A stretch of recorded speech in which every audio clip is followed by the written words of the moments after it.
காலையில வண்டிய ஸ்டார்ட் பண்ணி, ஆ அந்த டிராஃபிக் எல்லாம் தாண்டி ஆஃபீஸ் பார்க்கிங்ல வண்டிய நிறுத்துனதுக்கு அப்புறம், "அட! அதுக்குள்ள வந்துட்டோமா? வழியில என்ன நடந்துச்சுன்னே ஞாபகம் இல்லையே!" அப்படின்னு எப்பதாவது உங்களுக்கு தோணியிருக்கா? ஆமா, கண்டிப்பா. இது நெறைய பேருக்கு டெய்லி நடக்கிற ஒரு விஷயம் தாங்க.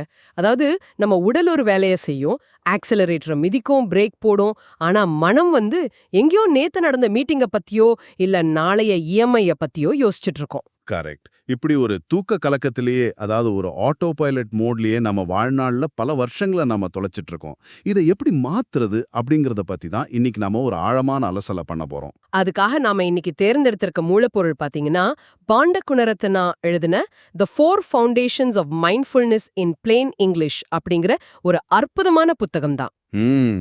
புத்தரோட புகழ்பெற்ற சதிபத்தான சுத்தா போதனைகளை எந்தவிதமான சிக்கலான தத்துவ வார்த்தைகளும் இல்லாம நம்ம அன்றாட வாழ்விற்கான ஒரு மேனுவல் மாதிரி தரக்கூடிய புத்தகம் இது. ஆமா.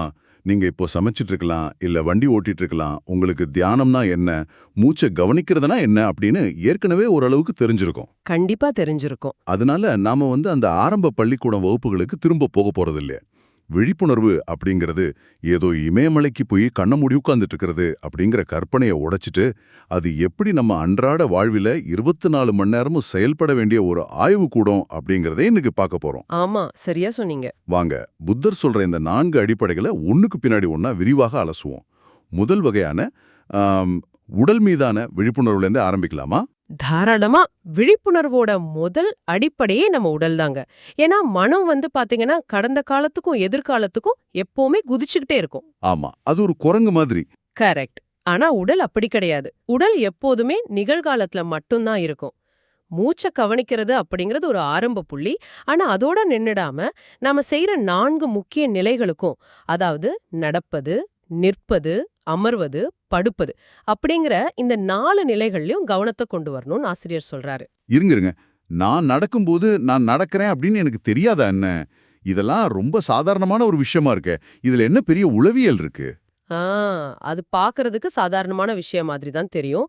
ஆனா ஒரு 10 நிமிஷம் நடக்கும்போது வேற எந்த ஒரு சிந்தனையும் இல்லாம உங்க பாதங்கள் தரையில படுறத மட்டுமே கவனிச்சு நடக்கிறது எவ்ளோ கஷ்டம்னு முயன்று பார்த்தா தான் புரியும். ஆங்.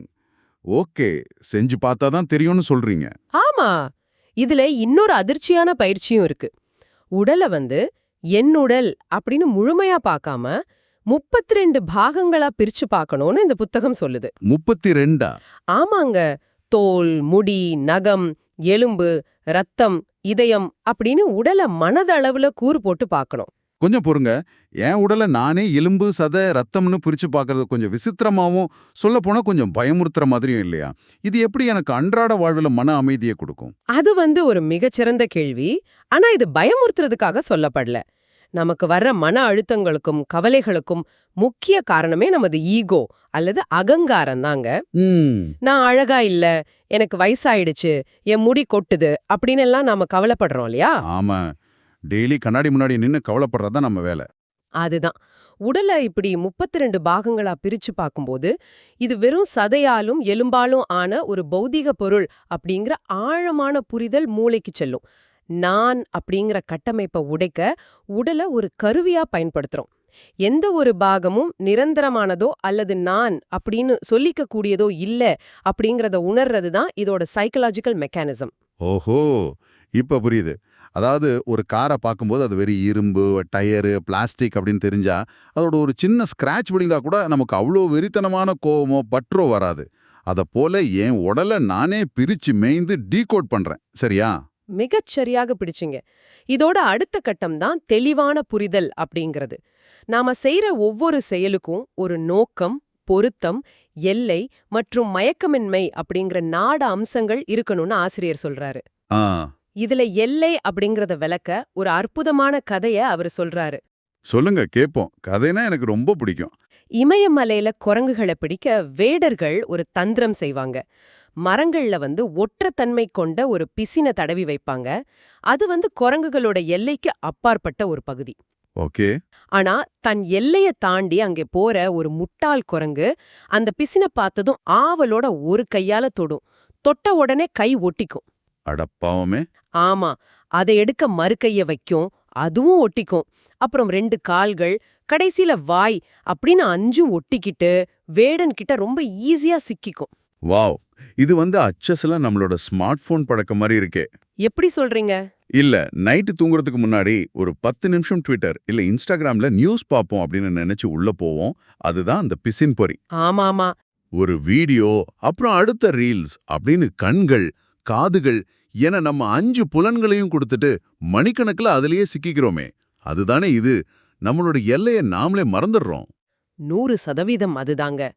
குரங்கு எப்படி பிசின்ல சிக்கியதோ, நாமும் உலக ஆசைகள் அப்படிங்கிற பிசின்ல 5 புலன்கள் மூலமா சிக்கிக்கிறோம்.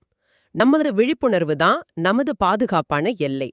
அது தாண்டும் போது துன்பம் நிச்சயம். சரி, உடலை நான் கட்டுப்பாட்டுல வச்சுக்கிறேன். ஆனா, என் உடல் வெளிப்புற உலகோட மோதும்போது என்ன நடக்கும்? உதாரணமா, நான் நடந்து போகும்போது என் கால் விரல் கல்லில் இடிச்சிடுது. அல்லது காலையிலே ஆபீஸ்ல இருந்து ஒரு கோபமான இமெயில் வருது. அப்போ இந்த விழிப்புணர்வு எப்படி உதவும்? நாம அடுத்த கட்டமான உணர்வுகள் மீதான விழிப்புணர்வுக்கு போகலான்னு நினைக்கிறேன். கண்டிப்பா. அங்கதான் நாம மிக கவனமா இருக்கணும். உணர்வுகள் அப்படின்னதும் நம்ம உடனே மன உணர்ச்சிகளை மட்டும் நினைக்க கூடாது. உடல்ல தோன்ற வலிகள், அப்புறம் தொடு உணர்வுகள், இது 2யுமே புத்தர் உணர்வுகள் அப்படிங்கிற ஒற்றை குடையின் கீழே தான் கொண்டு வர்றாரு. ஓ, பிசிக்கல் அண்ட் மென்டல் ரெண்டுமே வா. ஆமா. இந்த உணர்வுகளை இனிமையானவை, கசப்பானவை மற்றும் நடுநிலையானவை அப்படின்னு 3ஆ பிரிக்கலாம். வலி வரும்போது அது கசப்பாதானே இருக்கும். அந்த வலியை எப்படிங்க விழிப்புணர்வோட கையாள்வது? ஏன்னா வலிக்கும்போது யாரா இருந்தாலும் கத்ததான் செய்வோம். அதுக்கு தான் புத்தர் காலத்துல வாழ்ந்த நகுலபித்தா அப்படிங்கிற ஒரு முதியவரோட கதையை இங்க நாம பார்க்கணும். நகுலபித்தா ரொம்ப நோய்வாய்ப்பட்டு வலியால துடிச்சுக்கிட்டு புத்தரை பார்க்க வர்றாரு. அப்போ புத்தர் அவர்கிட்ட உடல் பாதிக்கப்பட்டாலும் மனம் பாதிக்கப்படாம இருக்க பழகணும் அப்படின்னு சொல்றாரு. அது எப்படி முடியும்? இருந்தா வலிய தனியாவும் மனதை தனியாவும் பிரிச்சிடலாம். வலிய வெறும் வலியா மட்டும் பார்க்கலாம். இது கேக்குறதுக்கு நல்லா இருக்கு. உடல் வலி வேற, மனம் வேற. ஆனா நடைமுறையில யாராவது நம்மள மனதளவுல காயப்படுத்தினா என்ன செய்யறது? இப்போ ஒருத்தர் முகத்துக்கு நேரா நம்மள திட்டுறாருன்னா, அங்கே எப்படி விழிப்புணர்வோட இருந்து பிரிச்சு பார்க்கறது? அதுக்கும் புத்தகத்துல அக்கோசனா அப்படின்னு ஒரு பிராமணரோட கதை இருக்கு. அவருக்கு எதற்கெடுத்தாலும் கோவம் வரும். அவர் ஒரு முறை புத்தர்கிட்ட காரணமே இல்லாம அவரை மிக கடுமையா திட்டுறாரு, அவமானப்படுத்துறாரு. புத்தரை திட்டுறாரா? அப்புறம் என்னாச்சு? புத்தர் ரொம்ப அமைதியா எல்லாவற்றையும் கேட்டுட்டு, நண்பரே, உங்க வீட்டுக்கு வர்ற உறவினர்களுக்கு நீங்க விருந்தோ பரிசுகளோ கொடுப்பீங்களா அப்படின்னு கேக்குறாரு. அக்கோசனா உடனே கண்டிப்பா கொடுப்பேன் அப்படின்னு சொல்றாரு. சரி, இதுக்கும் அவர் திட்டினதுக்கும் என்ன சம்பந்தம்? புத்தர் கேக்குறாரு, ஒருவேளை அந்த உறவினர் நீங்க குடுக்கற பரிசை ஏற்க மறுத்துட்டா அந்த பரிசு யாருக்கு சொந்தம் அப்படின்னு. அதுக்கு அக்கோசனா தயங்காம, அது எனக்கே தான் சொந்தம், நானே வச்சுக்குவேன் அப்படின்னு சொல்றாரு. ஓஹோ. உடனே புத்தர் சிரிச்சுக்கிட்டே, அதே போலதான் நண்பரே, நீங்க இப்போ எனக்கு கொடுத்த அவமானங்கள் அப்படிங்கிற பரிச நான் ஏத்துக்கல, அதனால அது உங்களையே சேரும் அப்படின்னு சொல்லிடுறாரு. வாவ்! அவமானங்களை ஏற்க மறுத்துட்டா அது கொடுத்தவரையே சேரும் அப்படிங்கிறது ஒரு பவர்ஃபுல்லான தற்காப்பு முறை. எனக்கு இது நல்லா புரியுது. கோபத்தையும் கசப்பான உணர்வுகளையும் நம்ம விட்டுடணும். ஆனா இனிமையான உணர்வுகளை ஏன் விட்டுடணும்னு ஆசிரியர் சொல்றாரு? மகிழ்ச்சியா இருக்கிறது தானே மனித வாழ்வோட இலக்கு. நம்ம ஏன் ரோபோட் மாதிரி உணர்ச்சிகளே இல்லாதவங்களா மாறணும்? இது பலருக்கும் வர்ற ஒரு நியாயமான சந்தேகம்தாங்க. விழிப்புணர்வு அப்படின்னா உணர்ச்சியற்று ஒரு மரம் மாதிரி மாறிடுறது அப்படின்னு தப்பா நினைச்சுக்கிறாங்க. இனிமையான உணர்வுகளை விளக்கணும்னோ சிரிக்க கூடாதுனோ புத்தர் சொல்லவே இல்ல. அப்புறம் என்ன சொல்றாரு? அந்த இனிமை நிரந்தரம் அப்படின்னு நினைச்சு அதோட நாம ஒரு அட்டாச்மெண்ட் வச்சுக்கிறோம் பாத்தீங்களா, அதைத்தான் விளக்க சொல்றாரு. இப்போ ஒரு சுவையான உணவு சாப்பிட்றீங்கன்னா அதை முழுமையா அந்த நொடியில ரசிச்சு சாப்பிடுங்க. ஆனா அந்த உணவு தீர்ந்து போன பிறகு, ஐயோ தீர்ந்துடுச்சு அப்படின்னு வருத்தப்படக்கூடாது இல்லையா? அதுதான் விஷயம். எந்த உணர்வும் நிலையற்றது. இனிமையானது எப்போதுமே நிலைத்திருக்கணும் அப்படின்னு ஆசைப்படுறதுல தான் பிரச்சனையே ஆரம்பிக்குது. அது பேராசையா மாறி அது கிடைக்காதப்போ மிகப்பெரிய துன்பத்தை தருது. இத உணர்றது தான் உணர்வுகள் மீதான விழிப்புணர்வு. ஆ, இது எனக்கு புதிய வெளிச்சத்தை தருது. உணர்வுகளை அனுபவிக்கலாம், ஆனா அது நிரந்தரம்னு கட்டி பிடிச்சிக்க கூடாது. சரி, இந்த உணர்வுகள் எப்படி மனநிலைகளா மாறுது? அடுத்த கட்டமா மனம் மீதான விழிப்புணர்வுக்கு போலாமா? போலாமே. மனத நாம கண்ணால பார்க்க முடியாது. எண்ணங்கள் மூலமாகத்தான் அதை அறிய முடியும். பேராசை, வெறுப்பு, அறியாமை இந்த மூணும் தாங்க மனதோட அடிப்படை தீமைகள். மனித மனம் எவ்வளவுபட்ட அறிவாளியா இருந்தாலும் சரி, விழிப்புணர்வு இல்லாதப்போ இந்த குருட்டுத்தனமான உந்துதலுக்கு எப்படி ஆளாகுது அப்படிங்கிறதுக்கு ஒரு துறவியோட கதையா ஆசிரியர் இங்க சொல்றாரு. ஒரு துறவியே அப்படி செய்வாரா? அது என்ன கதை? ஒரு கோவில்ல ஒரு மூத்த துறவியும் ஒரு சிறுவனும் இருக்காங்க. யாரோ ஒருத்தர் அவங்களுக்கு 8 மீன் துண்டுகளை பரிமாறுறாரு. சிறுவன் தங்கிட்ட இருக்கிற பாத்திரத்தை நீட்டினதும் அந்த மூத்த துறவி பேராசையால உந்தப்பட்டு சட்டன்னு ஒரே மூச்சுல 3 மீன் துண்டுகளை தன் தட்டுல எடுத்து வச்சுக்கிறாரு. முதிர்ச்சி அடைந்த ஒரு துறவியே அப்படி செய்யறது ரொம்ப ஆச்சரியமா இருக்கு. அதுதான் மனித மனம். நானே கூட நேத்து இந்த புத்தகத்தை படிச்சுட்டு இருந்தேன். தியானம் எல்லாம் செஞ்சேன். ஆனா சாயங்காலம் டிராஃபிக்ல கார்ல வரும்போது முன்னாடி இருந்தவர் திடீர்னு பிரேக் போட்டதும் எனக்கு கோபம் ஹாரனை ஓங்கி அடுத்தினேன். நீங்களுமா? ஆமாங்க. புத்தகம் படிச்சது வேற, அந்த நொடியில மனதை கவனிக்கிறது வேற அப்படிங்கறது எனக்கு நானே நிரூபிச்சுக்கிட்டேன். விழிப்புணர்வு இல்லாதப்போ மனம் இப்படிதான் உணர்ச்சிகளுக்கு அடிமையாகிடும். நல்ல வேளை நீங்களே இதை ஒப்புக்கிட்டீங்க. நீங்க சொல்றத கேட்கும்போது எனக்கு ஒரு ஓமை தோணுது. மனதை ஒரு தெளிவான நீல வானம் அப்படின்னு வச்சுப்போம். அந்த வானத்துல போற மேகங்கள் தான் கோபம், பேராசை மாதிரியான எண்ணங்கள். நாம் என்ன பண்றோம்னா அந்த கருப்பு மேகங்களை பார்த்து பயப்படுறோம். அல்லது நாமே அந்த மேகமா மாறிட்டோம்னு நினைக்கிறோம். அற்புதம். இதை விட எளிமையா யாருமே சொல்ல முடியாது. ஆனா உண்மையில மேகங்களை கண்டு பயப்படாம அது தானாவே விலகி போறதா வானமா இருந்து வேடிக்கை பார்க்கறதா விழிப்புணர்வு. சரிதானே? நான் கோபமா இருக்கேன் அப்படின்னு சொல்றதுக்கும் என்னுள் ஒரு கோபம் கடந்து செல்லுது அப்படின்னு கவனிக்கிறதுக்கும் நிறைய வித்தியாசம் இருக்கு. இதுதான் புத்தர் சொல்ற லியூமினஸ் மைண்ட், அதாவது தூய்மையான மனம். அந்த நீலவானம் தான் நிஜம். மேகங்கள் தற்காலிகமானவை. எண்ணங்களை அடக்க நினைக்காம அவை தோன்றுவதையும் மறைவதையும் ஒரு சாட்சியா நின்னு கவனிக்கிறது தான் மனம் மீதான விழிப்புணர்வு. சூப்பர். மனதோட தன்மையை புரிஞ்சுகிட்ட பிறகு நாம இறுதியா தம்மா மீதான விழிப்புணர்வுக்கு வர்றோம். தம்மானா என்ன? அது ஏதோ புத்த மதத்தோட விதிகள் மட்டும்தானா? இல்ல. தம்மா அப்படிங்கிறது இயற்கையோட நிதர்சனமான உண்மைகள், பிரபஞ்ச விதிகள்னு கூட சொல்லலாம். இது ஆசிரியர் ஒரு தோட்டத்தை உருவாக்குறதோட ஒப்பிடுறாரு. ஒரு அழகான தோட்டத்தை உருவாக்கணும்னா முதல்ல அங்க முளைச்சிருக்க களைகளை வேரோட பிடுங்கி எறியணும் இல்லையா? நம்ம மனசுல உள்ள 5 தடைகளை தான் அவர் களைகள்னு சொல்றாரு. அந்த 5 தடைகள் என்னென்ன?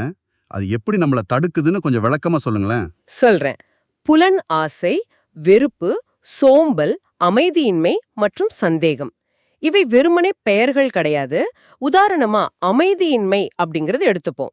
நீங்க உட்கார்ந்து தியானம் செய்ய நினைப்பீங்க, அல்லது ஒரு முக்கியமான வேலையை செய்ய நினைப்பீங்க. ஆனா மனம் எதிர்காலத்தை பத்தி பதற்றப்படும். ஆமா, அடுத்து என்ன நடக்கும் அப்படிங்கிற பதற்றம் வந்துகிட்டே இருக்கும். அந்த அமைதியின்மை ஒரு பெரிய தடை. அதே போத சோம்பல், இது உடம்புல வர்ற சோர்வு கிடையாது, மனதோட மந்த நிலை. ஓ, அப்படியானா இந்த கலைகளை எப்படி பிடுங்கிறது? வெறும் விழிப்புணர்வு மட்டும் போதுமா? விழிப்புணர்வோட சேர்த்து அந்த இடத்துல நற்சிந்தனைகளை விதைக்கணும். அவைதான் 7 விழிப்புணர்வு காரணிகள். அது என்னென்ன காரணிகள்? கவனம், பகுத்தறிதல், வீரியம் அதாவது ஆற்றல், மகிழ்ச்சி, அமைதி, ஒருமுகப்படுதல் மற்றும் சமநிலை. சந்தேகம் அப்படிங்கிற தடை வரும்போது பகுத்தறிதல் அப்படிங்கிற காரணிய பயன்படுத்தி அதை முறியடிக்கணும். சோம்பல் வரும்போது வீரியம் அப்படிங்கிற காரணிய பயன்படுத்தணும். இது ஒரு சைக்கலாஜிக்கல் மெக்கானிசம் மாதிரி வேலை செய்யுது. இந்த பகுதியில அனுருத்தா அப்படிங்கிற சீடரோட கதை வருது. அது எப்படி இதோட தொடர்புடையது? அனுருத்தா ஒரு மிக சிறந்த சீடர்.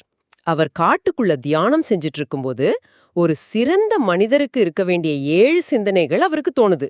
அதாவது எளிமை, திருப்தி, தனிமை, ஆற்றல், கவனம், அமைதி, விவேகம் ஆகியவை. அவர் இந்த 7 காரணிகளையும் அடைஞ்சிட்டாரு.